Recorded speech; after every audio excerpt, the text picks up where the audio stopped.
Como les comentaba, yo busqué como ensuciar, ¿sí? esos modos de narrar las historias en la educación, ¿sí? O hacer esta pregunta anterior y a partir de ella poder advertir, ¿sí? Algunos de los principios también conceptuales que compartíamos en el grupo, que compartimos, ¿sí? Que tienen que ver con reconocer que la investigación narrativa, ¿sí? Los relatos de experiencia o este modo de conocer, ser y saber que implica la narrativa, ¿sí? No solo puede ser valorada en términos metodológicos, ¿sí? En un sacrilegio, más que sacrilegio, una sacralización, ¿sí? De sus técnicas, sino que más bien debería evaluarse, ¿sí? Por los fines a los cuales se orienta la investigación.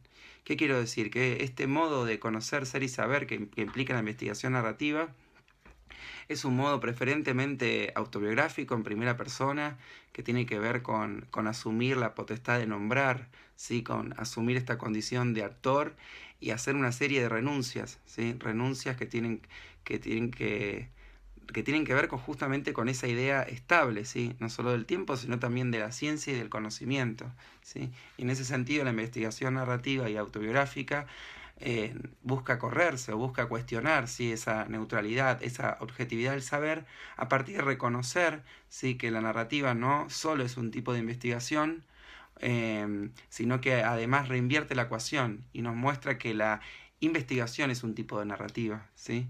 Y haciendo eco de estas voces del sur, que muchas de ellas yo fui recuperando brevemente, ¿no? Por las particularidades del seminario y por el tipo de materiales y el sentido que quería traerles en estas clases, tienen que ver con esto también, con cuestionar si esos modos de conocer. Y en ese sentido, en gran parte de lo que he compartido, que queda quizás en estanco o en un nivel para profundizar, esperamos que podamos, ¿sí? Articular o el ejercicio es ir trabajando, ¿sí?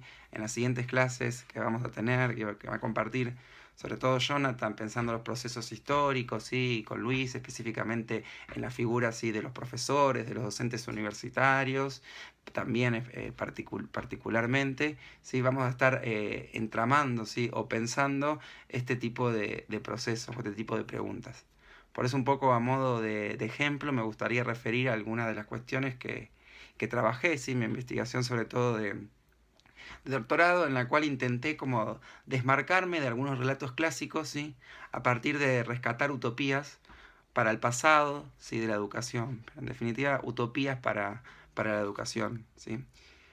Yo trabajé con los relatos sobre la formación, ¿sí? En el bachillerato argentino y específicamente profundicé, ¿sí? Esas preguntas desde el lugar de los profesores, ¿sí? De los estudiantes también, las trayectorias, pero un poco la pregunta inicial estaba asociada, ¿sí? a, a los profesores, ¿sí? A la construcción también de todo ese imaginario que implicaba el bachillerato, ¿sí? En, simbólicamente para la construcción de esa utopía argentina, ¿sí? De esa nación argentina, blanca, civilizada y que todos ya conocemos, ¿sí? Por lo menos desde su enunciación hegemónica, sobre todo de principios del siglo XX y fines del siglo XIX. Pero mi tesis básicamente entonces lo que intenté hacer fue primero identificar qué relatos existían sobre el bachillerato argentino, ¿sí? Cuáles son las historias que tenemos. Y en ese sentido, en el primer ordenamiento que tuve, ¿sí? Y también al mismo tiempo dislocamiento, tenía que ver con diferenciar diferentes lecturas y diferentes historias. Y ahí noté que respecto específicamente de los colegios nacionales, ¿sí? Que fueron también el inicio, también entre comillas, ¿no? Pero de alguna manera representan ese inicio de esa segunda enseñanza, la enseñanza secundaria, si la enseñanza media después. Pero los colegios nacionales representaron entonces, o fueron también el molde principal, si se quiere, para la construcción de ese sistema educativo, ¿sí? De fines del siglo XIX y de fines del siglo XX, ¿sí? Y a diferencia de la escuela pública, ¿sí? Que si bien encontramos conexiones en su sistema educativo, sí, los colegios nacionales tuvieron otro perfil, o la historiografía de principios de siglo nos representaba ese perfil, sí, más elitista, académico, ligado a las clases tradicionales de la Argentina. ¿Sí? Entonces, en relación a los relatos de los colegios nacionales, agrupé o pensé tres dislocamientos, ordenamientos. ¿Sí? Uno que tenía que ver con reconocer que las historias y en la educación, y específicamente en estos estudios, se escriben a partir de una moción que es patriótica fundacional, ¿sí? Los primeros trabajos que hay sobre los colegios nacionales son los propios documentos del presidente Bartolomé Mitre cuando crea o cuando nacionaliza el Colegio Nacional de Buenos Aires, ¿no? Y ahí se empieza a narrar esa gesta patriótica. Y los colegios nacionales, ¿sí? Aparecen como agencias estatales de esa civilización y de esa construcción de esa Argentina moderna, instruida. Entonces tenemos un primer relato que es, como decía, patriótico fundacional, que está muy tenido y asociado y muy ligado a la construcción, ¿sí? Del patriotismo, ¿sí? El patriotismo argentino. Y ahí también de alguna manera, por ejemplo, no solamente entran los discursos de Mitre, sino que incluso hasta muchos de los discursos oficiales actuales de la escuela secundaria que siguen narrando, ¿sí? Sus relatos a partir de la reivindicación de esta gesta patriótica, ¿sí? De grandes hombres blancos que vienen a evangelizar, ¿sí? A sus indios, a sus clases y a sus bárbaros, ¿no? En definitiva, usando o haciendo también uso de estereotipos o de caricaturas también del pasado, podríamos decir que hay un relato entonces patriótico fundacional muy también presente hasta el día de hoy, que tiene su inicio con estas obras de Mitre y tiene sus obras específicamente, por ejemplo, con el caso del bachillerato argentino, con la obra de Juan Mantovani, ¿sí? Que tiene un libro que se llama Bachillerato y Formación Juvenil, donde va registrando, ¿sí? Desde su experiencia de inspector en la gestión y jefe, ¿no? De este área, va registrando también la historia de los colegios nacionales, ¿sí? Desde tanto de un nivel curricular, ¿sí? También como desde diferentes aspectos que tienen que ver con sus estudiantes, quiénes son los que acceden a esa educación. Y su libro sí está muy asociado, por eso es teniendo como el ejemplo paradigmático el caso también de Mantovani, de un relato, ¿sí? O de ese primer relato ya más consolidado y constituido de los colegios nacionales, específicamente y de la escuela media en general, asociado a esta mirada patriótica y nacionalista o fundacional, que está muy asociada a esa celebración, ¿sí? De la modernidad y de construcción de instituciones. Y ese relato también continúa, por ejemplo, en las reseñas, ¿sí? En los libros de los centenarios de estos colegios nacionales, que continúan muchos de ellos hasta el día de hoy, ¿sí? Entre ellos y a medio camino, uno, por ejemplo, que yo también constituí, podría pensarlo desde ese lugar, ¿no? Con esa narrativa que está siempre celebrando, ¿sí? Esa modernidad y ese proceso civilizatorio que se inicia a partir de la acción de estos profesores salvadores de la patria, ¿no? Y también en los documentos oficiales, como decían, diseños curriculares, es la narrativa todavía incluso hegemónica que continúa hasta documentos sí, recientes.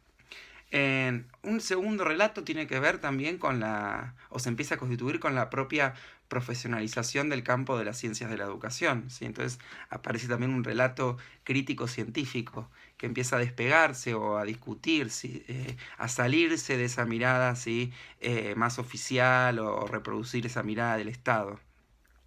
Y ahí, bueno, también es muy arbitraria esta clasificación que puedo hacer yo, pero también un poco los textos de Joaquín B. González, si bien están también muy tenidos de ese patriotismo fundacional, están a mitad de camino de esto, ¿no? De analizar específicamente, por ejemplo, como hizo él, cómo se enseña la psicología en los colegios nacionales, cómo se enseña la filosofía, estudiar las tradiciones de los docentes, pensar dónde se forman y qué tipo de currículum construimos, ¿sí? Y desde esos iniciales, ¿sí? Y otros que también podrían estar en esta mitad de camino, específicamente como paradigmáticos, nombraría textos que muchos de nosotros ya conocemos, porque actuaron como fundantes de este campo de las ciencias de la educación, sobre todo desde la vuelta a la democracia en Argentina, ¿sí? Y ahí podríamos pensar, por ejemplo, con los trabajos de Tedesco, en su libro Educación y Sociedad, donde también va historizando y nos va criticando, ¿sí? Este modelo también de enseñanza. Sí, orientado, él dice, por ejemplo, orientado, ¿sí? A los estudiantes de sexo masculino, ¿sí? Con poca participación de mujeres.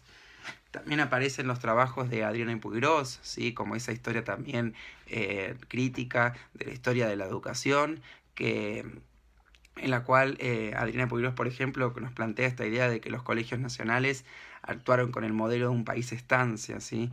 Que no estuvieron orientados, ¿no? a pensar la construcción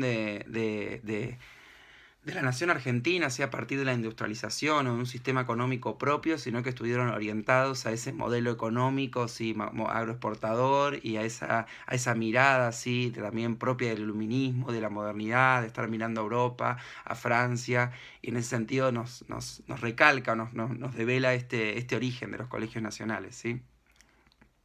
Inés Dussel, sí, por ejemplo, es otra que ha trabajado también y que tiene textos muy interesantes en relación al currículum, ¿sí? De esta escuela media, específicamente de los colegios nacionales, y nos habla de cómo una formación enciclopedista, academicista. Estos trabajos, sí, pese a ser críticos, a despegarse, sí, de ese objeto o de esa narrativa, sí, estatal, y en definitiva, también despegarse de esa condición de objeto que le otorgan a los profesores, tienen como rasgo, sí, quizás siendo injusto, ¿no? Pero tienen como rasgo común que son trabajos, sí, mirados como desde arriba, sí, que no están analizando el interior de la escuela, porque son trabajos, sí, de la sociología de la educación, o son trabajos que están analizando el currículum, ¿sí? Desde arriba, no de las prácticas. Y yo en mi tesis lo que intenté entonces fue después reconstruir otros relatos que tengan que ver un poco con los principios que venimos compartiendo en estas clases, ¿sí? Más o menos, quizás algunos no tan definidos, pero tenían que ver con poder identificar, ¿sí? Otro tipo de relatos que no nos traicione mucho en relación a qué es lo que queremos. Y, y esa intención que nació primero rastreando como relatos plurales contextuales, relatos que estudiaron casos, o sea, y hay una literatura sobre todo reciente de este último tiempo que analiza diferentes cuestiones, que podría ubicarse así, que lejos de también de aludir a esta mirada desde arriba de la institución, ¿sí? Y muchas veces reproducir lugares comunes, como intenté demostrar yo en mi tesis, porque el problema no es decir, no, mi problema no estaba en criticar esas nociones o en discutir que el Colegio Nacional era un modelo europeo, en este esfuerzo enorme de síntesis, ¿no? De esta clase, perdón, porque me siento a veces como que estoy sintetizando demasiado, pero en estas lecturas, ¿sí? Comencé como, el ejercicio era identificar cómo desde adentro de la escuela y principalmente desde poder construir una historia de los docentes, ¿sí? Desde su propia subjetividad y no desde esa condición de ser objeto del deseo del otro, en este caso el Estado. Empecé a reconocer una serie de estudios que analizaban sobre todo casos locales, casos sobre la nacionalización o laicalización de los colegios nacionales, por ejemplo, en la provincia de Santa Fe, que hay muchos trabajos, en Salta, los conflictos estudiantiles, ¿sí? Y ahí empecé a advertir como un mapa muchísimo más complejo o un poco más, digamos, variado, con variaciones locales en relación a lo que se conocía, y los trabajos también en relación también de Adrián Epurós más recientes, ¿sí? Que trabajan más biografías y que nos demuestran también distancias entre la norma, ¿sí? Y lo que ocurre realmente en los espacios educativos. Bueno, toda esta línea me permitió a mí también reconocer o en comenzar a hacer preguntas que partan de este lugar, que partan a partir de pensarnos a nosotros como docentes narrando esas historias.